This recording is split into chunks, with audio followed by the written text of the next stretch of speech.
Hello, everybody. Good morning. It's Dave Neal, stand-up comic and host of Bachelor Nation News, and we've got an update with the Bachelorette Rachel Lindsay divorce. That's right. She's slowly started to open up on her podcast, Higher Learning, as she's discussed the turmoil from the fallout of having all of her court documents and the papers being shared on the different, gossip magazines. So I'm going to get into what made her tear up as she discussed the move out to her partner, her podcasting partner, Van, who's a close friend of hers. Essentially, Van was there when Bryan had to move out, and we have to kind of make some assumptions as to what exactly is making her emotional, but I think we can pretty much get to that point. She feels like her friends got thrown into the mix, and you know how it is. It's one thing for her to deal with it, but the fact that she felt like her friends were getting heat online, maybe she felt guilty.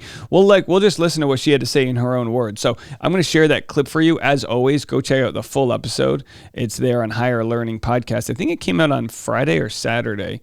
And then also, if you want more content, I don't have it on YouTube today, but I did cover two big stories. One is Andy Dorfman announcing she's having a baby, and the other is a Bachelor Nation villain, James McCoy Taylor, booked for some trouble. He had some trouble over the weekend. So when we get more information, we'll be covering this. But there's his mugshot, a mean mug, and I will have that on the Rush Hour podcast. So those stories are on the Rush Hour podcast, and today is our first Teacher Appreciation Day. I'm covering each teacher on the podcast. So if you want to donate and hear the stories of good teachers in our community that could use a little extra help, I'll have a link below, but also go check that out on every episode of the Rush Hour for the next 2 weeks. Okie dokie, let's get into it. So, of course, it's been months long, the divorce. A judge ruled that Rachel has to pay $13,000 a month for, I believe, 2 years. I could be wrong on that number, to Bryan Abasolo, her now ex, or it's being finalized ex-husband. Here's what she had to say as she opens up on Higher Learning Podcast. Yes. I don't like to talk about my divorce.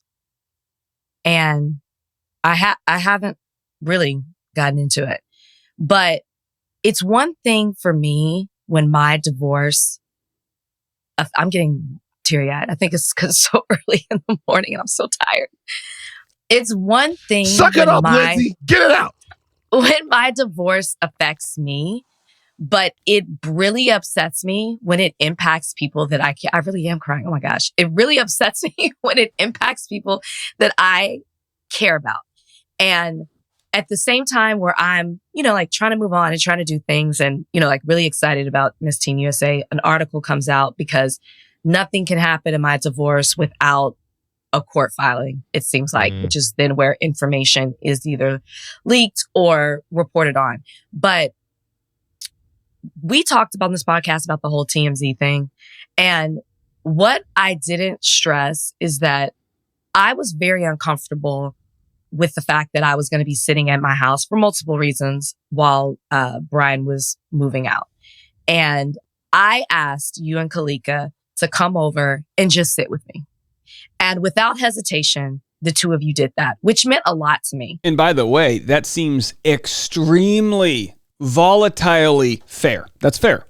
Who wouldn't want that? I'm sure she didn't feel unsafe in the physical variety, but I'm sure she didn't want any confrontation, and even less than that, the awkwardness of just it's a bizarre, complex situation. I think everyone should have friends that help them in times of need like that. And I think I said it, but I don't think I really expressed it. And it really did mean, we joked about it, but it meant a lot that you guys took time out of your day just to be with me. And there was no pushback. Like, you called, we're there, and you sat with me. And the fact that that has turned into something negative or used against you really upsets me. And I'm so sorry that you were just being a friend and now it's turned into something that's messy. And now, I don't know. I'll be quite honest. I don't know how that was used against Van, but I would love if there's anyone in the comment section could educate me if I'm missing part of this story. I'm going to go on to continue sharing what she had to say, but I'm just going to, the most in-depth article I could find regarding this is In Touch Weekly. I have not received one court document of all of this. I'm sure they're being passed around the gossip magazines. I could have bought them. I know the court case, it's like $25. I've decided not to. For no other reason other than it's like, I already think that the blogs are reporting on the more interesting sides of things. So it's like, I don't need to go through 30 pages, right? Either way, here's what Bryan said in the magazine, which I'm assuming is exactly what he said in the court documents. While I was moving out, TMZ covertly video recorded me taking my items set for donation to my car and then posted the video on their website on July 22nd. Rachel, her lawyers, my lawyers, and I were the only people who knew I was moving out on Saturday, July 20th. I did not contact TMZ. My lawyers did not contact TMZ. On information and belief, TMZ did not show up at our house out of the blue on Saturday, July 20th. A lot of people have talked about this and said, well, there's no way Rachel would have contacted TMZ because she's a very private person. She doesn't want people to know what her house looks like. I do believe that. That makes perfect sense. I wanted to see if I had a copy of it. Oh, here it is. So here's the video of TMZ. Oh, we got an ad. Here's the video of TMZ outside of their house. So I think it's very logical to believe that Rachel wouldn't have called them. I hear people that are saying, well, Bryan must have called them. I do think it could be an option, but he's also not their friend, so I don't know why he would call them. I don't know. Everything's on the table. His lawyer could have called them. Her lawyer could have called them. Van could have called them. Van did work at TMZ, but as far as I know, I don't think he had I think he had a falling out with them. Now, it doesn't mean he's not friends with the photographer or camera person. Any number of people could have called them. Bryan seemingly making the accusation that she had them called. Again, without any information, it's like, who knows, right? Who knows? But either way, I don't even think that would be a bad thing, but maybe Van's getting some hate for that. So they discuss the fact that she sent the $6,600, which is the 2-week payment for temp leech money, which became sort of the headline here. And Bryan talks about how he's been committed to the relationship. Look, it's as ugly as this divorce is. If it wasn't made public, I wouldn't think this is that ugly. So if this was a friend going through a divorce, it's like, oh, you're going through a divorce. Yeah, the person you're divorcing is going to have their friends show up. I think it really is just the media and it being exposed publicly. With all of that said, and I know it must be very tough on Rachel, I don't think she's coming off looking bad. I don't think Rachel's lost a follower or a subscriber or supporter throughout this process. It's one thing if it's me, because I got to deal with it because it's decisions that I did or didn't make in the past. But it really bothers me when people that I love do something nice for me and then it's turned against them and tried to use it in a negative way to insinuate something or to disparage them. So I just want to say that I'm so sorry that you're brought into this just from being a friend, you and Kalika. And that's it. Yeah. Now, Van is going to say, I don't want to say what I was going to say. And then he ends up saying it because, look, and if that sounded confusing, it might be.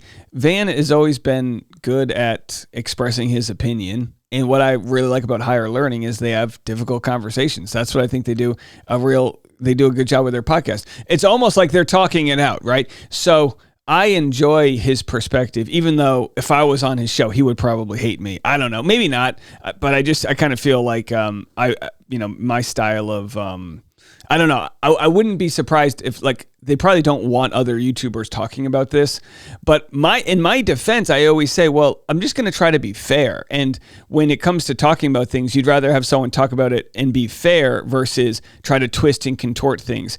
If there's any information that comes out from anybody that provides proof of who called TMZ, I'll be here to share it. If someone says, oh boy, I got the call log, the call came from Bryan's attorney or from Bryan, I would share that. I'm not hiding any information. And I only say that because I feel like people think I'm one-sided on this matter. Now, it's an ugly divorce, but the judge ruled she owes him money because she made a hell of a lot more money during the relationship, and that's community property. Just about everyone I've discussed this with that's impartial, that doesn't know Rachel or Bryan, has kind of said the same thing. Yeah, it seems like she owes him that money. And everything else sucks. It sucks that it sucks for her, it sucks for him. There's really no winners other than the lawyers here. You're totally welcome. And I I'm said so I wouldn't come upset. again, but I would come again. Here's the thing. No, I know. So I know so here's the thing. That's it. That's fine. I had all of this stuff. Say it. That I had wanted to say, but it's not worth it. Wait, it's not worth it. It's not worth it because this is all I'm gonna say for real. This is it. Oh my gosh, look how big Don't play with me, man. Look how big her mug is. Either she's got a big mug or she's a very small person. Women love a good mug, don't they? She's steeping the tea in that mug. She's got some honey and some bee pollen. She's making sure she's got we love it. She's got a great setup, by the way. Look at that bookshelf. She has a brass elephant or something back there. Very nice setup. Don't play with me. Like, I never had no disrespect for nobody. I tried my best while things were good to be a good friend and to be outgoing. I'm just gonna say it. Like, I never had no smoke for Bryan, no kind of way, whether things were good between you and Bryan, whether things were bad between you and Bryan. I don't know what that means, no smoke.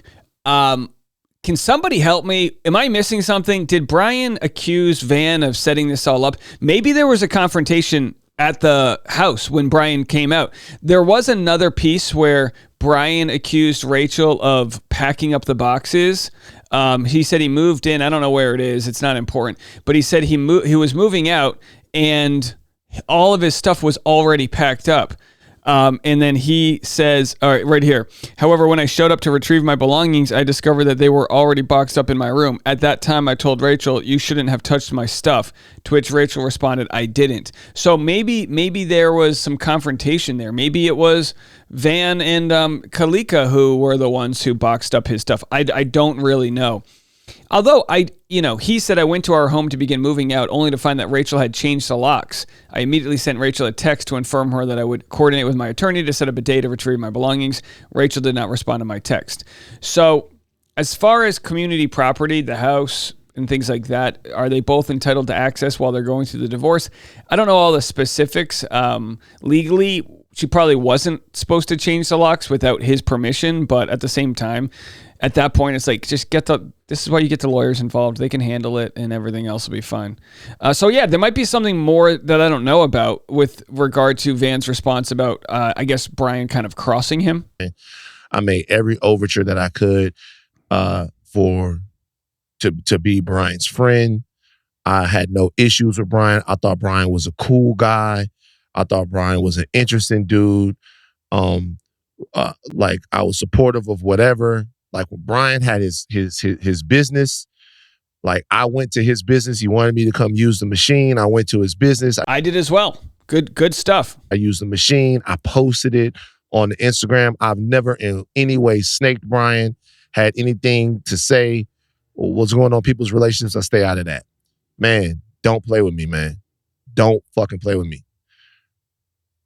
Like,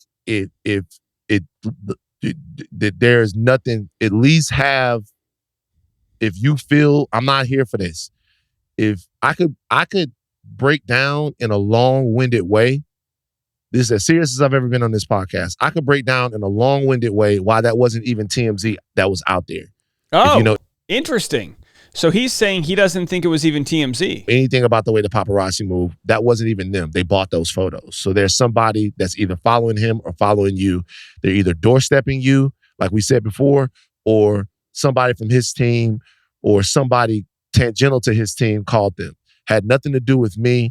Well, that could be true. It could be somebody's age. It could be someone's agent, assistant. I mean, there's a lot of chatty people out there that get involved in these things. So Van, interesting. So this is Van saying, oh, look, someone could have just videotaped this and sent it to TMZ. TMZ doesn't just have a camera ready to go for things like this. That could be true. I'll tell you what, I believe Van, but at the same time, I also could empathize with Bryan being paranoid because all of this stuff in the media could be a coordinated effort. I don't think that's the case, but I can understand the paranoia there. And like, I've never had anything in any way, in any real way, to come at this, don't play with me. Like, don't in any way.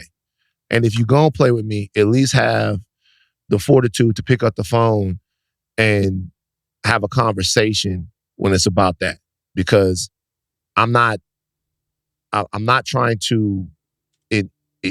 Rachel, you've been gracious. I don't know what's going on between you and Bryan, like in terms of the day-to-day, but you've been very gracious on this podcast about the way you approach this and the way that you talk about it and the way that you deal with it. And we have not used this podcast as no, thank you, no. Like we haven't used this podcast as a pulpit to bash this man. Have we made jokes? Have you expressed frustration? Yes. But there are other places where you go out there and you listen to 2 hours of someone going in on somebody by name and calling out all of their different situations. That hasn't happened here. True. He's not wrong. They've taken as much of a high road as I suspect you could take. And it's not going to happen from me. I'm never going to be somebody to come on here and go at him like that, because I never had those feelings for him in the first place. The feelings that I had like was a genuine affinity for the guy. So I'm not going to stop liking him now because you and him are into it, right? But if I have a conversation with him about anything, it's going to be like on the phone, man to man, cologne smelling distance. Let's talk as human beings, as men, right? Not as bad bitches, as men. So, like, just in all seriousness, no, I'm the last time I'm going to speak on it. I have no fucking... Hello? All right, so anyway, let's cut it off there. You can go listen to the full episode. I guess the question would be, was Bryan's inclusion of those moments important for the court documents? I honestly don't know. I'm not a lawyer. If you're like, do you log every single thing and let the court decide what's important? My guess is yes. My guess is if you're going through divorce, you let the court know. She had people there. The locks were changed. My things were already touched. You know, I don't know. But at the same time, you know, it seems as though we're done kind of protecting each other here, and it's out in the open. Just your PSA, use a moderator. Have a moderator and try to figure this out before going into divorce court, because it seems pretty ugly. All right, well, we'll have more content coming your way. I'm live on Patreon all day if you want to be a part of our community, patreon.com/Dave Neal. And we'll be back this afternoon with another episode of the Rush Hour Podcast. Link in the description. Have a good day, everybody.